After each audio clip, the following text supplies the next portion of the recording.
Hola, ¿cómo están? Muchísimas gracias por estar con nosotros nuevamente y estamos transmitiendo completamente en vivo desde las instalaciones del Seminario Bíblico Río Grande.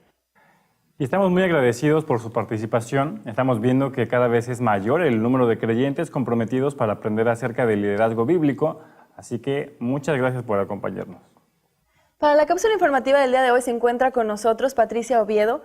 Patti es parte del Departamento de Estudio Media Esperanza y ella está aquí con nosotros para contarnos un poco más acerca de lo que se realiza en este ministerio. Muchas gracias, Patti, por estar con nosotros. Bienvenida. ¿Nos puedes decir un poco cómo surge Estudio Media Esperanza? Así es, muchas gracias a ustedes por la invitación. Estudio Media Esperanza es un ministerio que surge por la necesidad de capacitar líderes mediante audiovisuales. Y cuéntanos un poquito más acerca de esta preparación de líderes. ¿Cómo lo hacen a través de los medios? Mira, nosotros estamos comprometidos con la visión de Dios de preparar a los líderes locales y lo estamos haciendo mediante sacar toda nuestra línea de estudios por medio de videos. Así tanto la iglesia local como los líderes pueden tener acceso fácil y cómodo en sus hogares a todo lo que nosotros estamos ofreciendo. Ok, me parece muy interesante que todo el material que Media Esperanza tiene, todo el contenido, es 100% en español, ¿verdad? Así es, y también es personalizado. Tanto materias como profesores tienen su propio set de estudio. Y también tenemos materias desde Biblia, teología y también consejería al alcance de todos muy pronto en sus hogares. Y pues esto nos habla de que es una gran ventaja porque cada materia del seminario que el seminario imparte pues va a llegar en algún momento a cualquier parte del mundo. Es una gran ventaja y una gran información. Y pues gracias, Patti, por compartirnos esto. Y gracias por estar con nosotros, conociendo un poco más acerca de los ministerios del Seminario Bíblico Río Grande. Hasta la próxima.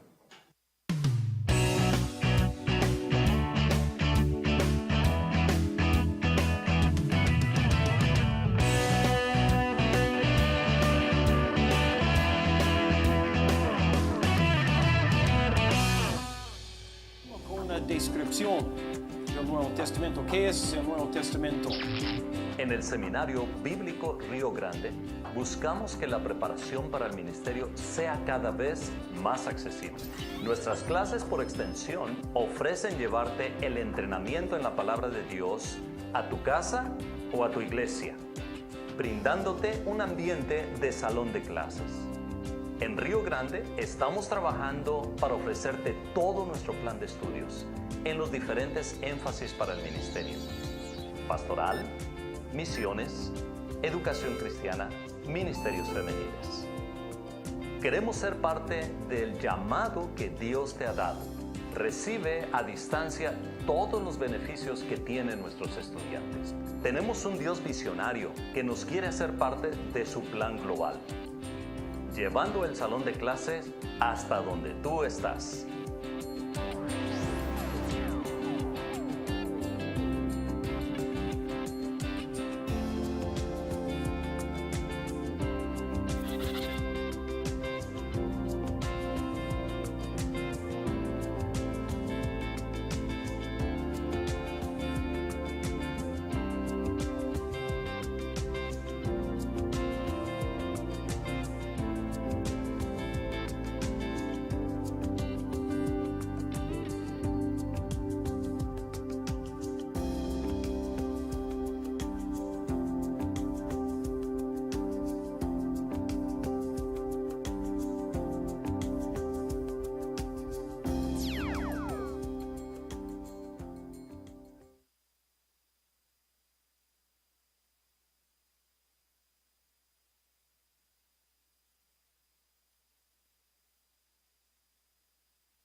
El Seminario Bíblico está interesado en que tu iglesia se siga edificando. Tenemos para ti una amplia gama de audiovisuales que contienen un libro de estudio.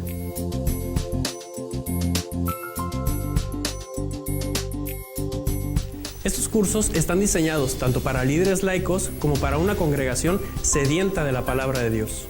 Este curso se puede impartir a un grupo pequeño en tu hogar. Puedes tomarlo de manera individual o para discipular a otro creyente. Tenemos ejemplares como Introducción a la Homilética, Más allá de las palabras, para encontrar la realidad viviente que es la persona de Jesucristo. Sinopsis del Nuevo Testamento. El Señor Jesucristo viviera en esta tierra. Lo vivió en esta tierra por más de 33 años, comunicando el mensaje que Dios quiso. Métodos de estudio bíblico. La frescura de un sermón, aquellos que predican, se da solo cuando la persona que está presentando este mensaje bíblico lo vive. Consejería cristiana. Quizás el Señor quiere usar a otra persona. Realmente como consejeros podemos estar tranquilos y decir, Señor, tú hagas la obra cuando tú quieres. Finanzas familiares. Y en cuanto a las cuestiones financieras, la voluntad de Dios para su vida y para mi vida es que nosotros manejemos bien el dinero, los bienes que Él nos ha dado. El Evangelio de Juan. Juan el Bautista podía descansar con toda propiedad sobre el hecho de que su misión había sido encomendada por Dios mismo. Romanos. Los gentiles que no tienen la palabra de Dios, pero sí tienen la revelación de Dios en la naturaleza, en la providencia de Dios y en su propia conciencia. Y vida espiritual. Y por eso en la exposición de la palabra, la vida espiritual, quiero también exhortarle y animarle a seguir adelante. Son temas relevantes para la congregación y serán de gran edificación y bendición para su vida.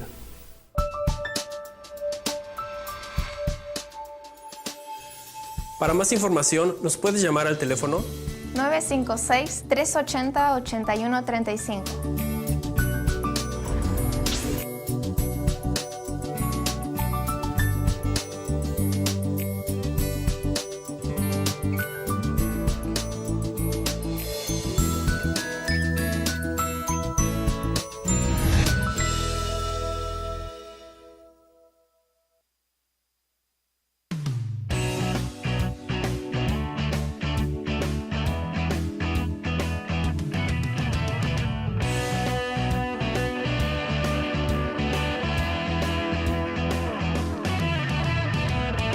Pues después de haber visto este spot publicitario, la verdad es que tenemos información muy importante y si usted quiere adquirir cualquiera de estos materiales puede comunicarse con nosotros y con mucho gusto lo atenderemos.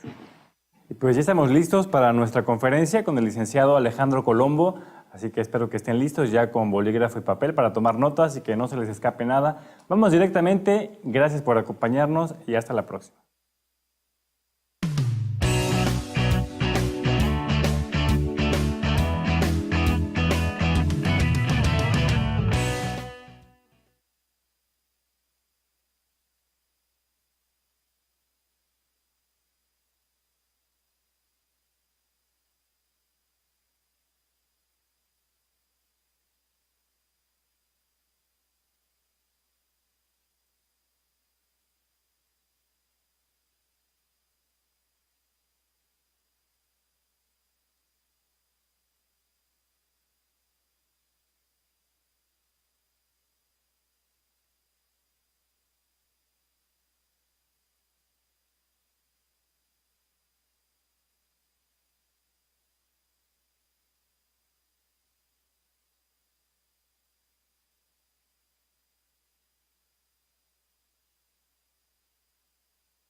En la mañana tuvimos la sesión número 3, circunstancias versus verdad, y el día de hoy vamos a continuar con nuestra sesión número 4, engaño versus integridad. Preparen sus corazones para escuchar la palabra de Dios, y así damos la bienvenida con un fuerte aplauso a Dios por la vida de nuestro conferencista que va a compartir la palabra de Dios. Casi.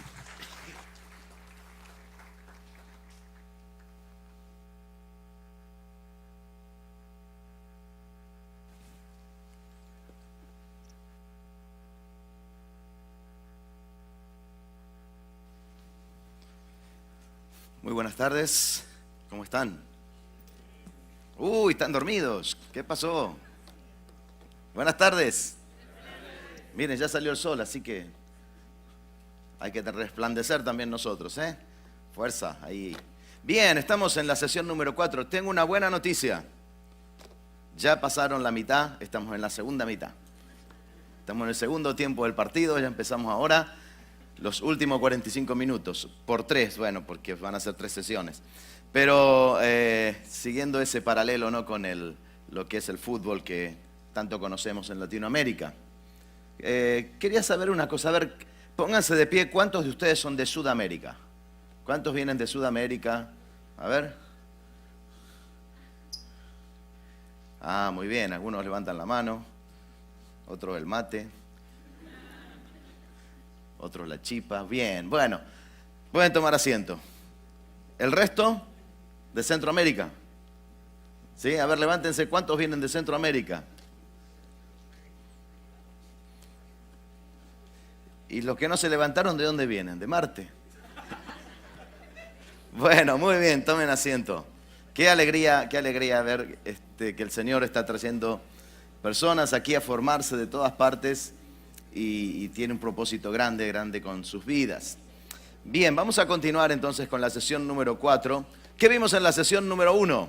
Tomar decisiones en base a... Ahí tenemos las 6, ¿eh? Pero si alcanzan a leer, les doy un premio. A ver, ¿qué dice ahí? Parece, ¿viste cuando vas al oftalmólogo, ¿no? Dice, lea las letritas chiquititas y tenés que adivinar más o menos por qué. Pero era imagen versus carácter, la sesión número 1. Sesión número 2, ¿qué vimos ayer a la noche?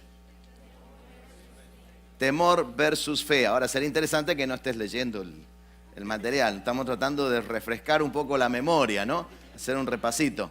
Bien, sesión número 3, ¿qué vimos esta mañana? Circunstancias versus la verdad absoluta de Dios. Ahora vamos a ver una de las sesiones que representan uno de los momentos, quizás el momento más triste, no solo en la vida del rey David, sino aún de todas las páginas de las Escrituras. Es una de las porciones que uno quisiera pasar por alto, ¿no? Pero Dios es tan real, tan cierto, que Él no solamente muestra las virtudes de aquellos siervos de Él, sino también sus fracasos. Y eso nos da un poquito de esperanza, ¿no es cierto? Porque no eran personas perfectas, no eran personas impecables, sino que eran personas consagradas y con un corazón dispuestos a humillarse y a seguir al Señor, reconociendo sus faltas, pero allí entonces dispuestos a corregir lo que haya que corregir y seguir adelante. Pero sin duda no podemos saltear este momento tan trágico de la vida del rey David. Así que ahora él ya estaba en el trono y entonces nos va a decir la palabra de Dios algo muy interesante sobre los diferentes tiempos y lo que hacían los reyes. Así que vamos a ver, David y Betsabé, estamos en el capítulo 11 de segundo libro de Samuel, pero vamos a elegir algunos pasajes que los vamos a estar proyectando aquí. ¿Tenemos a nuestros locutores listos? ¿Sí? ¿Están? Ah, sí, muy bien. Ok. Entonces, vamos a ver la crisis en primer lugar. Segundo de Samuel 11, 1 al 5. Empezamos con la hermana. En la primavera, que era la época en que los reyes salían de campaña, David mandó a Joab con la guardia real y todo el ejército de Israel para que aniquilara a los amonitas y sitiara la ciudad de Rabá. Pero David se quedó en Jerusalén. Ay, ay, ay. Cuando en la Biblia aparece un pero, tenemos que prestar mucha atención, ¿no? Esto es lo que estaban haciendo, pero David hizo otra cosa. Ahora, dice que en el tiempo de la primavera era cuando los reyes salían de campaña y en vez de salir David lo mandó a su segundo, al general, lo mandó, bueno, anda vos, yo me quedo en el palacio. Está linda la primavera, vamos a ver las mariposas, las flores, me quedo aquí, anda vos a pelear, yo ya peleé mucho. Y ahí entonces lo manda. Ahora, interesante va a ser también ir notando cada vez que aparece esta palabra, este verbo, manda, ordena, envía, ¿no? Porque aquí lo vamos a ver a David dando órdenes, a David en una posición de estar ordenando y enviando y mandando y pocas veces sirviendo y obedeciendo. Así que presten atención a eso a medida que vamos leyendo en el relato de la palabra de Dios. Pero David se quedó ¿dónde? En Jerusalén. Seguimos allí entonces con la lectura. Una tarde, al levantarse David de la cama, comenzó a pasearse por la azotea del palacio y desde allí vio una mujer que se estaba bañando. La mujer era sumamente hermosa, por lo que David mandó que averiguara quién era, y le informaron: se trata de Betsabé, que es hija de Elián y esposa de Urías elitita. En estos pocos renglones tenemos mucha información. Por ejemplo, ¿qué tenemos allí? Dice que él se levantó a la tarde, o sea, estuvo haciendo una siesta larga o directamente desde la mañana se quedó en la cama todo el día y no estuvo activo, no estuvo produciendo nada en ese día. Ahora, muchas veces cuando nosotros estamos en situaciones de ocio, es un campo propicio para que el enemigo gane ventaja.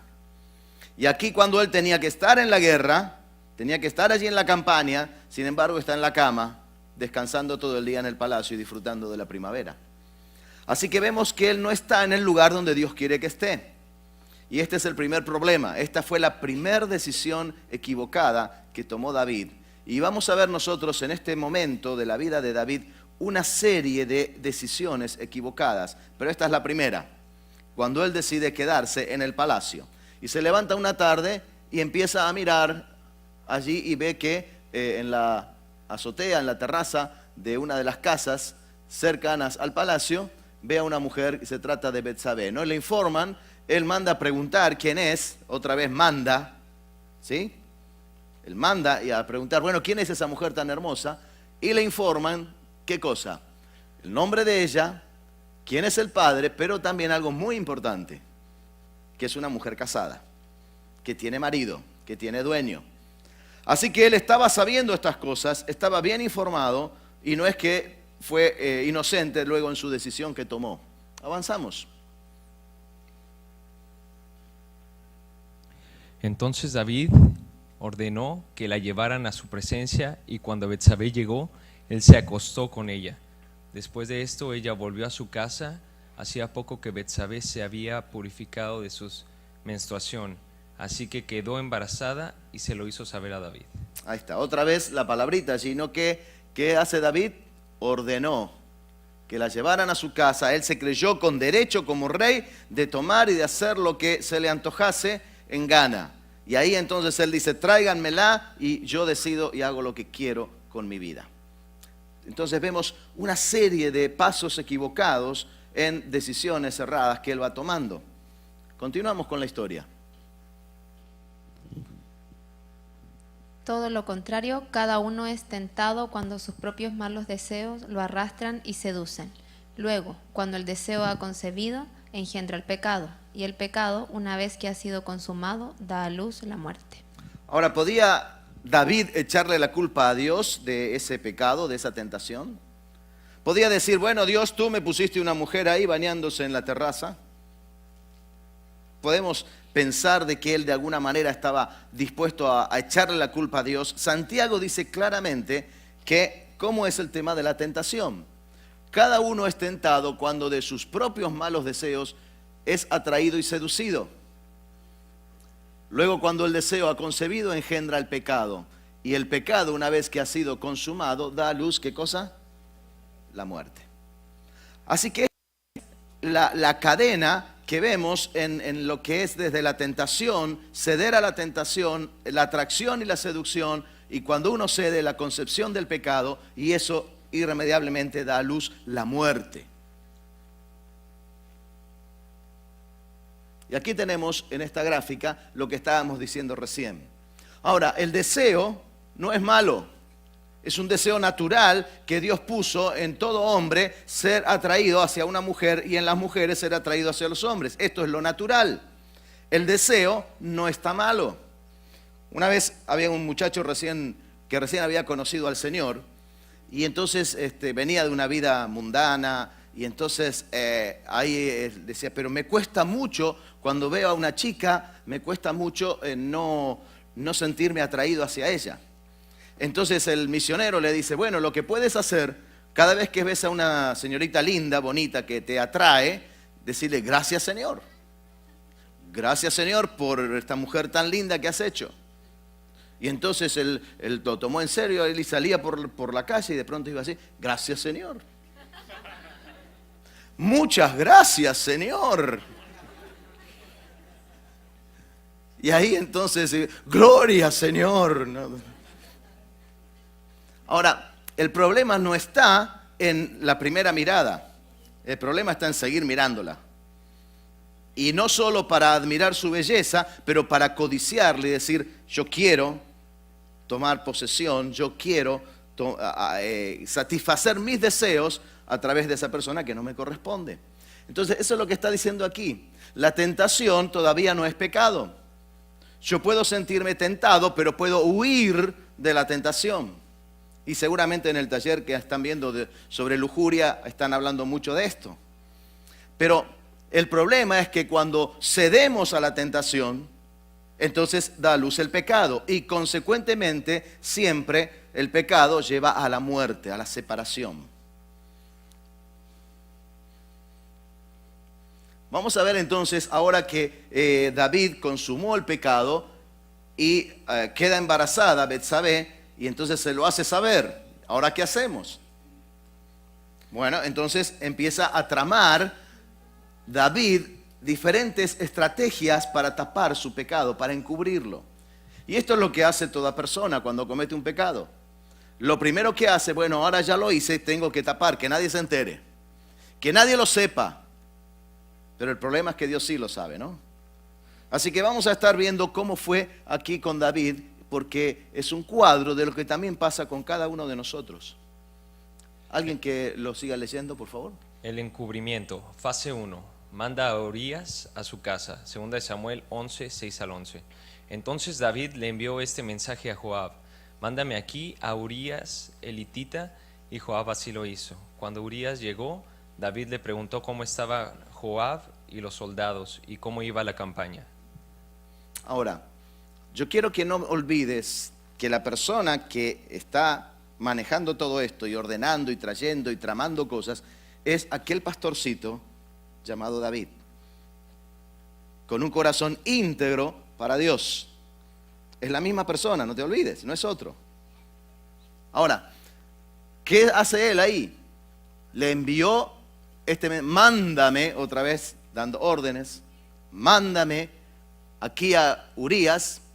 Así lo hizo Joab, y cuando llegó le empezó a preguntar cómo, o sea, un falso tremendo, un hipócrita. Se interesaba aparentemente por la guerra y qué estaba pasando y cómo está mi ejército. Lo único que quería era tapar su pecado, que nadie sepa y solucionar el tema del marido, ¿no es cierto? Así que entonces esto es lo que él trama y avanzamos en la historia. Luego le dijo, vete a tu casa y acuéstate con tu mujer. Tan pronto como salió del palacio, Urías recibió un regalo de parte del rey, pero en vez de irse a su propia casa, se acostó a la entrada del palacio donde dormía la guardia real. David se enteró de que Urías no había ido a su casa, así que le preguntó, has hecho un viaje largo, ¿por qué no te fuiste a tu casa? Ahí está, ¿no? Plan 1, plan A, fase 1, falla el plan. Anda a tu casa, hace mucho que no estás allí, hace años que estás en el frente de batalla. Anda y regocijate y está con tu esposa. No, él dice, se queda en la puerta del palacio con la guardia real. Y fíjense lo que dice cuando le pregunta, ¿por qué no te fuiste a tu casa? En ese momento respondió Urías, tanto el arca como los hombres de Israel y de Judá se guarnecen en simples enramadas, y mi señor Joab y sus oficiales acampan al aire libre, y yo voy a ir a entrar en mi casa para darme un banquete y acostarme con mi esposa, tan cierto como que su majestad vive, que yo no puedo hacer tal cosa. Esto habrá sido un flechazo al corazón del rey David, ¿no? Qué lealtad, qué fidelidad de este hombre, qué integridad de su corazón. Y él estaba tramando de tapar el pecado, lo que él había hecho con su propia esposa, ¿no? Así que este hombre le enseña, ¿cómo voy a ir yo a mi casa? ¿Cómo voy a ir a disfrutar siendo que mis compañeros están en el frente de batalla, siendo que están peleando? No, yo no voy a hacer eso, le dice al rey. Ahora, había recibido regalos, tenía el permiso y tenía la orden del rey. Sin embargo, la lealtad de él era mayor. Seguimos. Nótense los contrastes. David exigió una gratificación inmediata. ¿Sí? La vio bañándose, que era hermosa, y ¿qué dijo? Tráiganla. Quiero satisfacción ya. En cambio, Urías practicó la gratificación demorada.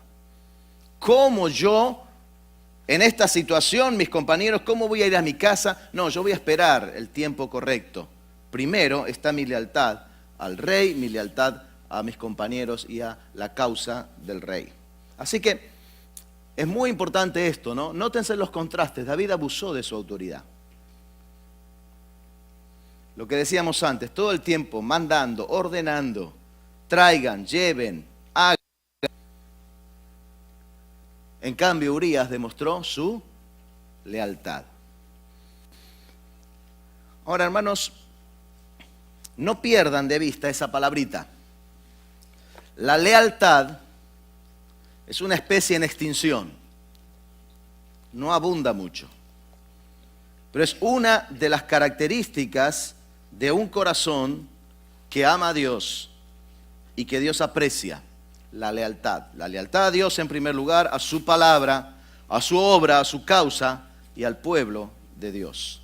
Fundamental este tema de la lealtad. ¿Y por qué le digo que no lo pierdan? Porque en un rato vamos a ver qué importante era Urías y la lealtad de él y cómo David despreció a este hombre. Así que David abusó de su autoridad, en cambio Urías demostró su lealtad. Muchas veces, lamentablemente también esto pasa en la obra del Señor. Líderes que se olvidan que si están en esa posición de autoridad es porque Dios los puso ahí. Y no es para estar ordenando y mandando, sino para estar orientando y guiando al pueblo de Dios. Como dice Pedro, ¿no? Que el Señor nos puso entre vosotros para poder guiarlos, a los pastores, a los obispos, etc. Entonces, es muy importante entender eso, pero la lealtad es fundamental. Ahí seguimos con la lectura. Fase 2. El encubrimiento, fase 2. Quería embriagar a Urías. Segundo de Samuel 11, 12 al 13. Bueno, entonces quédate hoy aquí y mañana te enviaré de regreso, replicó David. Urías se quedó ese día en Jerusalén, pero al día siguiente David lo invitó a un banquete y logró emborracharlo. A pesar de eso, Urías no fue a su casa, sino que volvió a pasar la noche donde dormía la guardia real. ¿Qué tal, Ni borracho accedió a lo que el rey quería lograr. Su lealtad era tan grande que ni aún en momentos donde no estaba en su juicio, aún todavía la lealtad lo hacía permanecer allí con la guardia real, ¿no? Así que la fase 2, el segundo intento, también fracasa. Ahora, vuelvo a decirte, este es David, y ya el rey puesto allí en el trono, y que está guiando al pueblo de Israel y le hace a sus propios soldados, le hace pecar, le hace querer abandonar su lugar, lo lleva a emborracharlo para que haga cosas fuera de su juicio. intentando de cualquier manera tapar su pecado. Ahora, así es el hombre cuando peca. ¿Sí o no? Así somos nosotros. Tratamos de tapar, tratamos de solucionar las cosas, que nadie se entere y empezamos, un pecado nos lleva a otro y a otro y a otro, y llega un momento donde te crees tu propia mentira. ¿Por qué hablamos de engaño? Porque es lo que primó en esta etapa de la vida de David. El engaño, la mentira, la traición, la decepción. En cambio, contra eso está un corazón leal, un corazón íntegro, la integridad. Ahora, ¿cómo tomamos nosotros decisiones? ¿En base a mentiras, en base a engaños para salirnos con la nuestra? ¿O tomamos decisiones en base a la integridad y a la verdad? Ese es el punto, ¿no? David aquí está tomando decisiones una tras otra en base a lo que es el engaño y la mentira. Seguimos. Fase 3. Fase 1 funcionó. Fase 2. Bueno, la tercera es la vencida, ¿no? Dicen. Así que vamos. A la mañana siguiente, David le escribió una carta a Joab y se la envió por medio de Urías. La carta decía: pongan a Urías al frente de la batalla, donde la lucha sea más dura. Luego déjenlo solo para que lo hieran y lo maten. Wow. Es David el que está escribiendo esto. Y el Señor dejó en su palabra registrado lo que puede tramar un corazón engañado por el pecado. Aunque era una persona con el corazón conforme al corazón de Dios, como él lo declara después en el Nuevo Testamento. Sin embargo, una persona cuando está en el pecado puede ser tan terrible sus decisiones. Así que, ¿qué le dice a él? Una carta a Joab, al general, y se la envió ¿por quién? Por el mismo Urías. Ahora, ¿nunca te preguntaste por qué? ¿Por qué la envió por Urías y no por otro?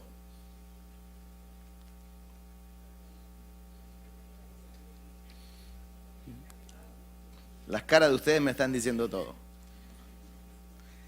Yo creo que David sabía que Urías era tan leal que era el único que no iba a abrir la carta a ver qué decía.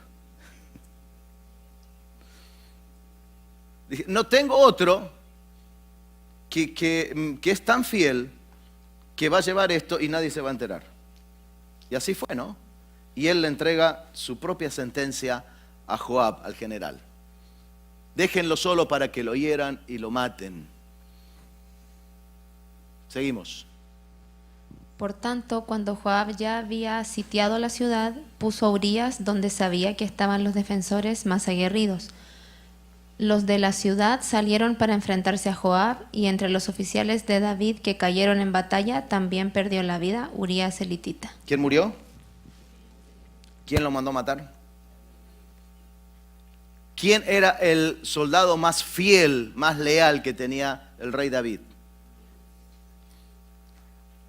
Pero fíjate cómo el pecado te puede engañar a tomar decisiones de hasta aniquilar a tu mejor siervo, a tu mejor compañero de ministerio, a tu mejor amigo, aquel que es leal hasta la muerte. Sin embargo, David toma esta decisión totalmente cegado para tapar su pecado. Es tremendo. El pecado al principio parece muy lindo, ¿no? Pero después las consecuencias son terribles. Y ahí entonces vemos la secuencia esta, la muerte. La consecuencia del pecado es la muerte, y terminó matando a Urías el hitita. ¿Ven lo nuevo, lo mismo? Deseo, tentación, pecado, muerte. Siempre termina en muerte. Ahora, no hay salida, tengo que pecar. Esto dicen algunos, ¿no? Bueno, yo no puedo dejar de pecar. Yo cuando viene una tentación, sea la que fuera, en este caso estamos hablando de la parte sexual, la parte de inmoralidad, dice, yo no puedo dejar de pecar. Yo no encuentro salida. Así que termino siempre siendo tentado y cediendo a la tentación y pecando y con consecuencias en mi vida. ¿Será que eso es cierto? ¿Que no hay salida?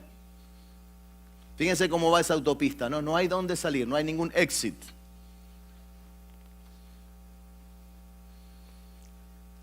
Este patrón no es inevitable. O sea, ¿qué está diciendo? Que se puede evitar. Cuando hay dos negaciones, no es inevitable, es que es evitable. No tenés esa excusa de decir, yo no puedo dejar de pecar. Yo estoy aquí y cuando soy tentado tengo que pecar. Entonces, no es inevitable. Puede ser interrumpido por las decisiones que tomamos en respuesta a la gracia de Dios. Ahora, esto no es la ley, sino que es la gracia. Es cuando yo entiendo el amor de Dios y la gracia y la misericordia de Dios en mi vida, que produce en mí un deseo tan grande de agradar a Dios y de no fallarle a Él, que entonces yo puedo vencer la tentación en el poder del Señor. Yo puedo apropiarme de esa victoria y entonces experimentar victoria en la tentación. Así que puede ser interrumpido, depende de las decisiones que nosotros tomemos en respuesta a la gracia de Dios. Seguimos con la lectura. La promesa, 1 Corintios 10, del 11 al 13. Todo eso le sucedió para servir de ejemplo y quedó escrito para advertencia nuestra, pues a nosotros nos ha llegado el fin de los tiempos. Por lo tanto, si alguien piensa que está firme, tenga cuidado de no caer. Ustedes no han sufrido ninguna tentación que no sea común al género humano, pero Dios es fiel y no permite que ustedes sean tentados más allá de lo que pueden aguantar. Más bien, cuando llegue la tentación, Él les dará también una salida a fin de que puedan resistir. Y ahí está la promesa entonces en el Nuevo Testamento para todos nosotros de que Dios nos va a dar una salida cuando nos encontramos en diversas tentaciones. Él provee la salida. Así que tenemos que aferrarnos a esta promesa. Dios es fiel, no permitirá que seas tentado más allá de lo que podés resistir y Él te va a dar la salida. Entonces ahí hay una salida, pero ¿cuál es el problema? Que muchas veces no queremos salir. Dios te muestra la salida, como está allí en la ruta, ¿no? Ahí te dice salir. Esto es para ir a un sector de Buenos Aires que se llama 11, ¿no? Y ahí te dice, toma la avenida esa, salí ahora, pero muchas veces vos querés seguir derecho. ¿No es cierto? Así que Dios provee la salida, pero aquel que dice, no, yo no puedo dejar de pecar, entonces es porque no quiere salir, no porque no tiene salida. Dios promete esa provisión de una solución para la tentación. Vamos a ver qué pasó entonces en la historia de David. Seguimos allí. Cuando Betsabé se enteró de que Urías, su esposo, había muerto, hizo duelo por él. Después del luto, David mandó que se la llevaran al palacio y la tomó por esposa. Con el tiempo, ella le dio un hijo. Sin embargo, lo que David había hecho le desagradó al Señor. Ahí está. Entonces vemos la situación cómo terminó. Y de nuevo, David, ¿qué hizo? Sigue mandando y sigue él decidiendo como si fuera la autoridad absoluta y final. Él hace lo que quiere en el reino. Ahora, Dios lo había puesto ¿para qué? Para que hiciera la voluntad de Dios y para que sirviera a su pueblo. Pero ahora él está en un tiempo en su vida donde está tratando de que lo sirvan a él y de ordenar y que se haga toda la voluntad de él en el reino. Dice que está todo bien, parece que al fin la fase 3 funcionó, pero ¿funcionó de verdad? ¿Qué dice aquí? Sin embargo, lo que David había hecho le desagradó al Señor. Tremendo, ¿no? A los ojos de los hombres, solucionado el problema. Pero deja constancia la palabra de Dios de que esto no le agradó al Señor. Y cuando esto sucede, Dios hace algo. Dios no se queda allí mirando todo lo que pasa. Todo está bien cuando acaba bien. Urías muere, Betsabé está de luto, David se casa con Betsabé, Betsabé da a luz y vivieron felices para siempre. Le faltó comer perdices, ¿no? Pero vivieron felices para siempre. ¿Fue así? No, no fue así. Y a veces pensamos que podemos engañar a Dios. Aparentemente David piensa, está todo solucionado, me salí con la mía, pero sin embargo Dios dice, no me agradó lo que hizo. Seguimos. Vamos a ver las consecuencias. Dice allí esa frase, sin embargo lo que David había hecho le desagradó al Señor. Queda ahí como una advertencia. ¿Cuál es la aplicación para nosotros, hermanos? Tenemos que tomar una decisión. Siga por la carretera que lo conduce a la muerte. Miren esta carretera aquí, ¿no? El año pasado estábamos viajando de Virginia a Nueva York por la autopista, por la 95 creo que es, y estábamos como escapándonos de un huracán que estaba en la zona allí del Atlántico, por Virginia Beach, por allí, ¿no? Así que no nos llegó el huracán porque el huracán volvió a meterse al océano, pero sí una tormenta tremenda de lluvia y viento y mucha cantidad de agua.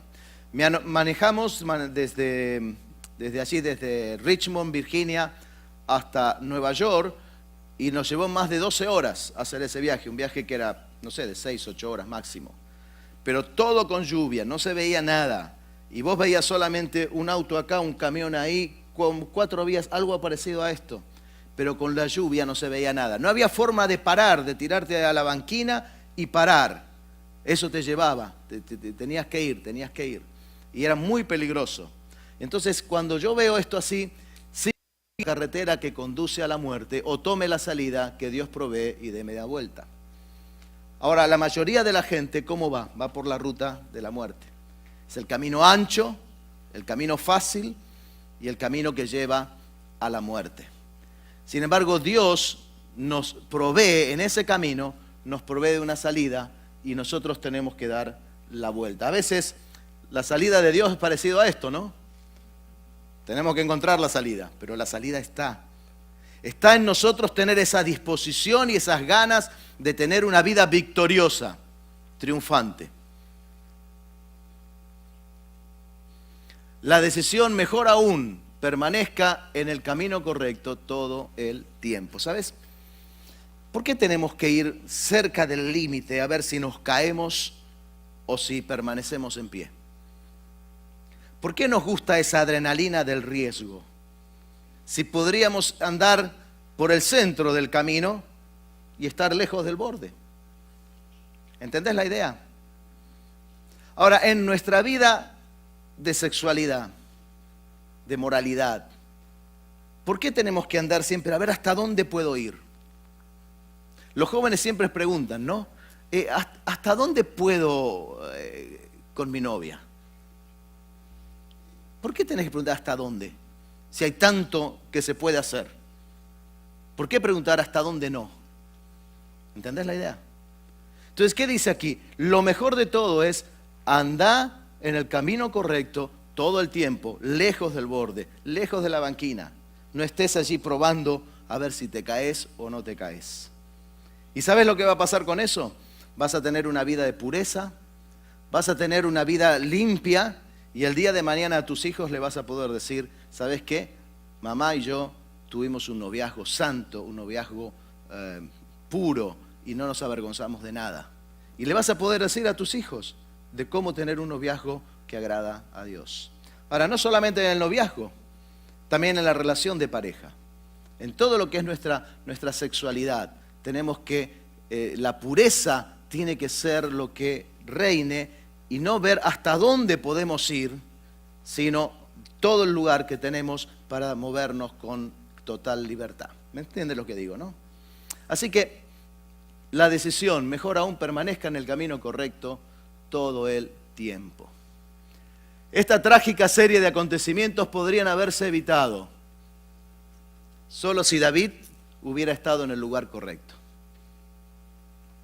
¿Te acuerdas lo que dijimos? La primera decisión equivocada, ¿cuál fue?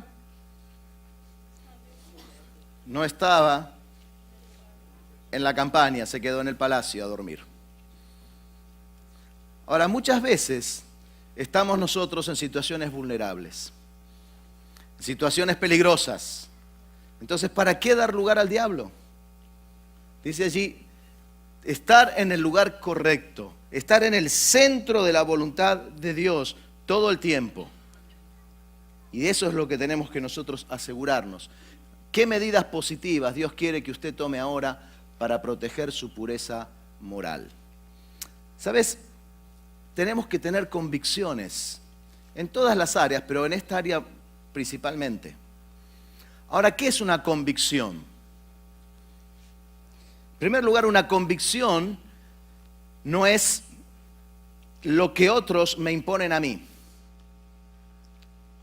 ni lo que yo impongo a los demás. Me encanta cuando Charles Swindoll dice en El despertar de la gracia, en ese libro maravilloso, y él dice justamente esta gran verdad. Dice, las convicciones no son de otros para mí ni mías para otros. Son mías para mí y para nadie más. Yo tengo que tener mis propias convicciones y no es para estar juzgando a otros, sino para manejarme en mi vida con principios claros. Ahora, ¿qué es una convicción? ¿Estás listo para anotar una frase allí? Porque no creo que te la acuerdes después. Convicción es tomar una decisión acerca de una decisión antes de tener que tomar la decisión. ¿Anotaste? Convicción es tomar una decisión acerca de una decisión antes de tener que tomar esa decisión. O sea, decidí de antemano cómo vas a decidir cuando llegue el momento de tener que decidir. No esperes a que la situación esté ahí en caliente para resolver cosas apurado y equivocarte. Sentate tranquilo con la Biblia abierta y en oración y ahí pone cómo tendría que reaccionar si alguien viene y me dice tal cosa. ¿Qué tendría que decirle a alguien que me propone este negocio? Entonces, de antemano, vos ya tenés una convicción. ¿Entendés lo que estoy diciendo? Así que tenemos que tener convicciones, porque esas convicciones son los principios que van a regir nuestra vida y que van a evitar que llegues a lugares o a situaciones vulnerables y peligrosas donde no estás en condiciones de decidir correctamente. Entonces, ahora es cuando tenés que tomar esas decisiones. ¿Qué medidas positivas Dios quiere que usted tome ahora para proteger su pureza moral? Y quizás en esta mañana tengas que decidir, bueno, no ver más cierto tipo de películas. O me encanta lo que dice Chip Ingram, que fue el presidente de Caminata Bíblica hasta el año 2007, que fue cuando nosotros ingresamos. Y Chip Ingram dice así, ¿no? Si mis hijos no lo pueden ver, mi esposa y yo tampoco. Interesante, ¿no? Si yo a mis hijos les voy a decir, esto no lo podés ver, yo tampoco. No es lo que me dice el mundo, ¿no? Permitido para tal edad, no. Si mis hijos chicos no lo pueden ver, también me va a contaminar a mí. Y no quiero arriesgarme. Convicciones. ¿Qué pasos tenés que dar para cuidar tu pureza moral? Cierto tipo de actividades, cierto tipo de lugares que no deberías frecuentar y que sabes que son peligrosos. Ahora, cada uno sabe su situación y cada uno sabe la medida que tiene que tomar. Así que yo te invito ahora a tomar un tiempo y que respondas a esta pregunta. ¿Qué medida positiva Dios quiere que tomes ahora para proteger tu pureza moral? Mira, a Cristo le costó mucho limpiarte y limpiarme. Purificarnos de nuestros pecados. Y ahora el Señor quiere que nos mantengamos puros, que valoremos la santidad. Y esto de la santidad es algo que está tan, pero tan descuidado en las iglesias. Algo que es un tema que ya no se habla más de la santidad. Sin embargo, es tan importante. Tenemos todo un curso que habla de santidad personal en tiempos de tentación. Y habla de esto, ¿no? Que es un tema que se ha dejado de hablar en las iglesias. ¿Por qué? Muchas veces porque los propios líderes no están en condiciones, su vida no respalda ese tema para hablar de eso. O porque sabe que miembros en su iglesia no están viviendo en santidad y no los quiere perder si toca ese tema. pero es un tema que tenemos que reimplantar y relanzar en las iglesias y elevar la santidad al lugar que Dios quiere.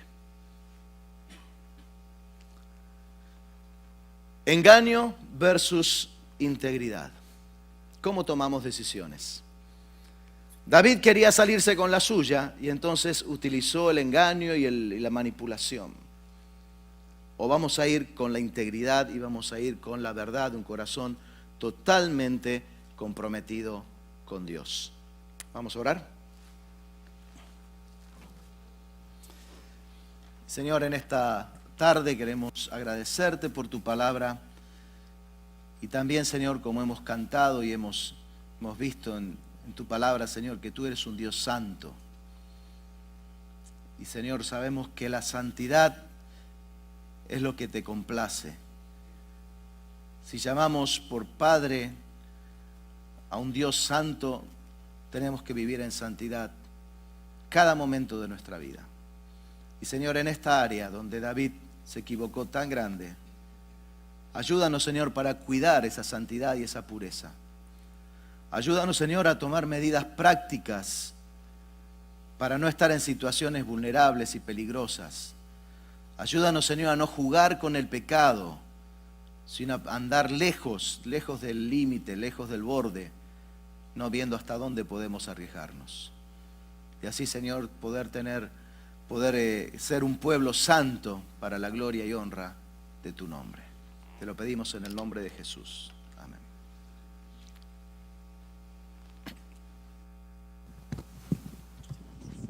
Muchas gracias, hermano Alejandro. Qué bendición. Esta sesión número 4, engaño versus integridad. A ver, alce la mano, ¿quién pudo agarrar la frase? Muy pocos. Nadie la pudo. Pues aquí la tengo. Dice, convicción es tomar una decisión acerca de una decisión antes de tomar una decisión. Lo vamos a convertir en un trabalenguas oficial de la conferencia, ¿verdad? Un hashtag ahí. Un hashtag, así que compártalo. Hoy tuvimos varias frases interesantes. Si usted desea, el hashtag lo usamos más para poder ver sus impresiones acerca de la conferencia, las impresiones que tienen nuestros videntes a través del internet de la conferencia, pero también le sirve a usted, por si se le escapó una frase como esta, para ir a revisar en el hashtag y ahí todas las publicaciones con relación a este hashtag le van a salir, así que es de vital ayuda, ¿verdad? Quería comentarte algo, Jonathan, que estoy bastante feliz, estoy contento hoy. Y eso, no es la felicidad de ayer que le dije a Efraín, ¿verdad? Que los feos sí podemos servir al Señor. No, ese es otro tipo de felicidad. Lo que pasa es fin de semana, estamos en un fin de semana. Y sabes que me dijeron que los argentinos todos los fines de semana comen asado. Oh. Y hay varios argentinos por aquí, entonces ya sabemos dónde se queda el hermano y pensamos que si se pone el asado ahí afuera ya le vamos a caer para comer un asado con él. Así es. Y hablando de un poquito de lo que vamos a tener este fin de semana nosotros, pues quisiera comentarte que la última sesión que vamos a tener es orgullo versus humildad. Así que, ¿quién ha tenido orgullo alguna vez en su vida, por favor? No alce la mano, ya sé que todos. El que no levantó es porque es orgulloso. Eso. Todos los que levantaron y no levantaron la mano están invitados a la última sesión, hoy a las 7 de la noche.